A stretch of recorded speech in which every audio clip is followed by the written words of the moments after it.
বাংলাদেশ কৃষি ব্যাংকের ময়মনসিংহ বিভাগের 2025-26 অর্থ বছরের ব্যবসায়িক লক্ষ্যমাত্রা অর্জন ও ব্যবসা সম্প্রসারণ বিষয়ক বিভাগীয় সম্মেলন জামালপুরে অনুষ্ঠিত হয়েছে। চ্যানেল এইচ এর জামালপুর জেলা প্রতিনিধি আজিজুর রহমান চৌধুরী রিপোর্টে থাকছে বিস্তারিত।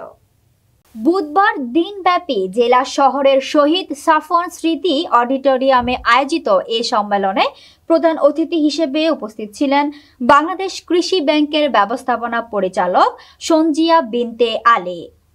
ময়মনসিংহ বিভাগীয় কার্যালয়ের মহাব্যবস্থাপক জামিল আহমেদের সভাপতিত্বে অনুষ্ঠিত সম্মেলনে বিশেষ অতিথি হিসেবে বক্তব্য রাখেন ব্যাংকের উপব্যবস্থাপনা পরিচালক 1 মোহাম্মদ আব্দুল রহিম, উপব্যবস্থাপনা পরিচালক 2 মোহাম্মদ খালেদুজ্জামান, প্রধান কার্যালয়ের পরিকল্পনা ও পরিচালন মহাবিভাগের মহাব্যবস্থাপক আশরাফুজ্জামান খান এবং অভ্যন্তরীণ নিয়ন্ত্রণ ও পরিচালন মহাবিভাগের মহাব্যবস্থাপক মোহাম্মদ নাজমুল হোসেন।